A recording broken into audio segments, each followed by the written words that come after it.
Leafs Converts Hockey World, what is up? This is the Leafs Convo podcast. I'm Norman James, your host, and I'm super pumped.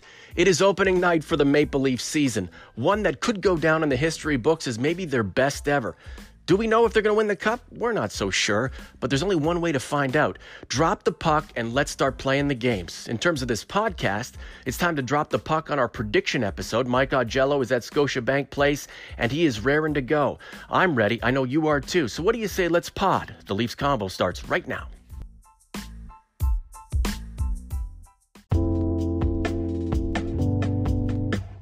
And here he is, our man on the scene, the one we love so much, Mr. Michael P. Augello. Hello, sir. Good afternoon, Norman. How are you? Not too bad. I hear you're at Scotiabank Arena. There's something going on there tonight, apparently. Yeah, I don't know what. I've never seen more reporters in my life for a regular season game, but it's the opener. It's Montreal versus Toronto. It's a Sportsnet game.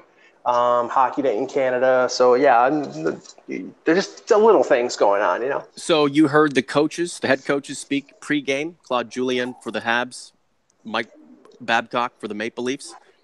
Anything interesting? Any revelations?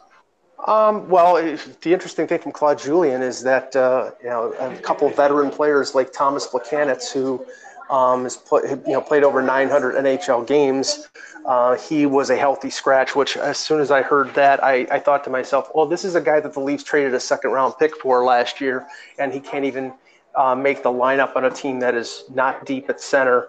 And, it's just it's not a good visual for that trade, let's just say.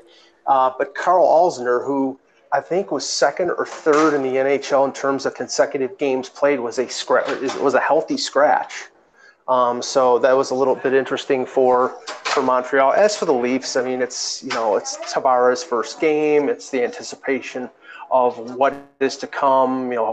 People are asking Austin Matthews and Tavares about the anticipation of winning a cup, the hype about this team winning a cup, and what that may portend. But it's the first game. It's one of 82, and I think Tavares actually kept it in pretty good perspective. He's like, this game is important because it's the first one, but it's also one of 82. So you got to sort of have to keep that mentality.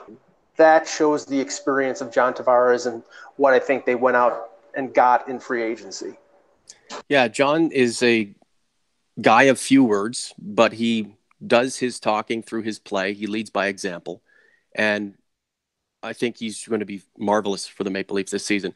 Mike, it's time to play. It's time to drop the puck. For you and I, it's time to make some predictions. Do you want to do it? Definitely. Let's do it.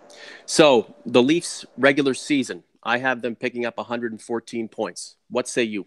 I have a little less. I think they're going to do better than they did last year. I think the fact that Florida is going to be more competitive and Buffalo may be a 500 team with a lot of good young talent, I think they're going to go about 109. Either way, it would be a franchise record. One that would eclipse the record the one that would eclipse the record they set last season. All right, in terms of the playoffs, how far do the Maple Leafs go? Do you think they break the first round curse, especially if they have to play Boston? I've got them going to the conference final. Well, it's all based on matchups. Again, I'm still a little fearful, and I think most Leaf fans would be if they face Boston, because Boston, I think, is more of a playoff-tested team, more aggressive. And the Leafs, I think one of the challenges this year is going to be whether they can withstand a team who tries to sort of rough them up a little bit. And we know that Boston can and will do that. But I think they'll get by the first round, but I just don't know whether they'll get by Tampa. Maybe Tampa gets upset by somebody, but I'm thinking they get to the second round, but I don't know whether they get past the second round. We'll see which team is exasperated, which team has extra fuel in the tank. And if the Leafs don't go far in the playoffs, how much of a microscope is centered on Mike Babcock, and when does he start feeling the pressure in having to get this team to the promised land? Do the Leafs have any major trophy winners this season? I think there's a possibility of Austin Matthews winning, something like the Rocket Richard, in terms of most goals. But, that would, if that happens, then open up the coffers, MLS and me, because it'll cost you a lot to sign him.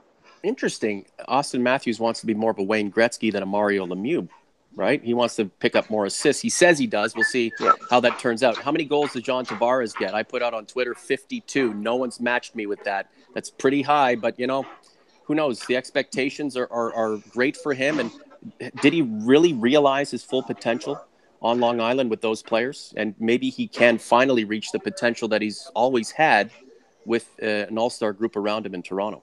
Well, when you posted that on Twitter, my response was a little snippet video of Roman Polak wearing number 46. That's why I said that was a hint. So I think he's going to score 46. I don't think he's going to score 50, but he'll get close. Does Austin Matthews pick up 100 points? Does he reach the century mark this season? No, I don't think so. I've got him at 92. Yeah. I think he'll score more goals than he will assists. I know he wants to be more of a playmaker and have more assists, but I think he's a goal scoring center, which is not a bad thing to be. Who picks up more apples, Matthews or Marner? Marner. I've got Matthews at 59 because I'm going with what he's dedicated to, and that's picking up more assists than goals. But you seem to think he's going to, follow his blueprint from the last few seasons, and that would be okay too.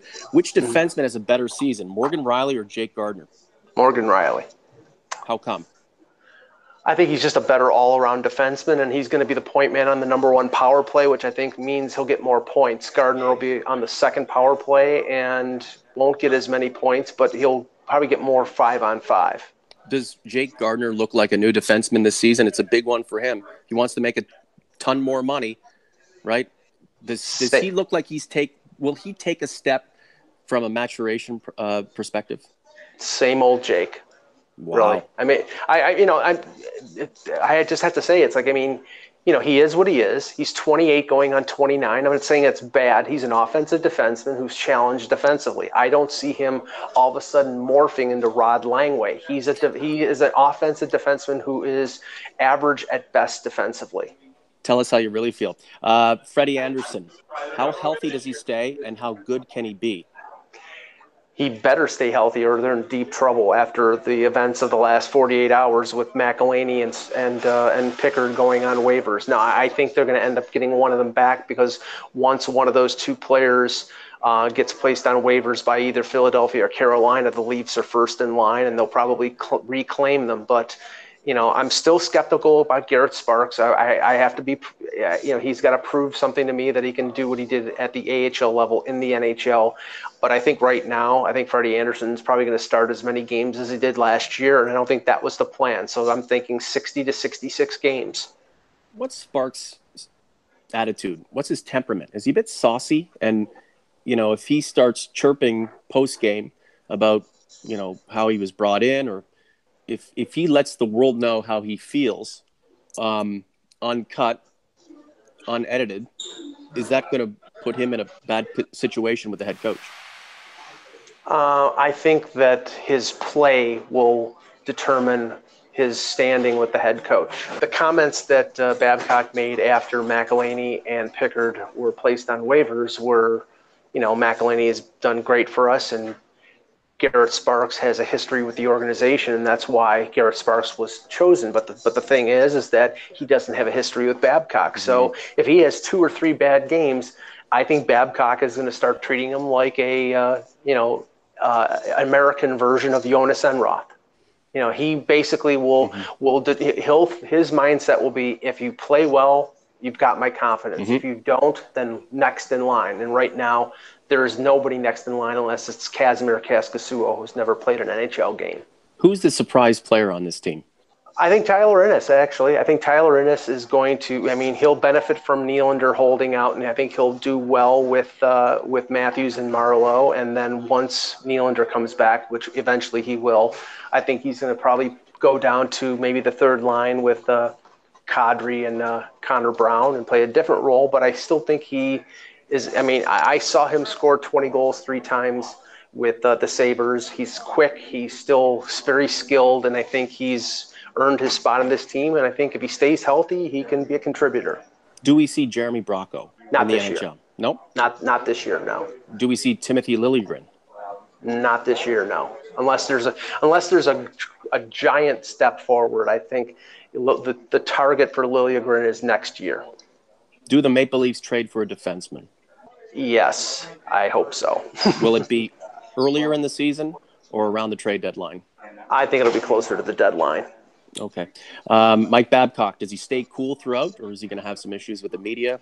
I don't know if I have issues with the media, but I think Babcock is very deft in terms of using the media to get his message out, and I think that that's what's going to happen. If this team has a slump, if this team is sort of full of themselves, I think he's going to use the media to, smack them down, and that should be what happens. Speaking of, the Leafs' longest losing streak this season. 3 games. I have them at 4. And what will be their longest winning streak? 9 games. I've got them at 10. Finally, William Nylander, how does that situation conclude? I think he will sign. I don't think it'll be in the next few days. I think it'll probably be in mid-October when he starts really feeling the pinch of not getting paychecks. Yeah, I think you're right, my friend. I think this is a situation that is being controlled by Dad, and Dad has to realize his career was okay, but it's come and gone. Let the kid find his own way, and let him find his way with the Maple Leafs, win a few cups in the process. Michael, great stuff as always. Enjoy the game tonight. We'll talk to you soon. Thanks, Norman.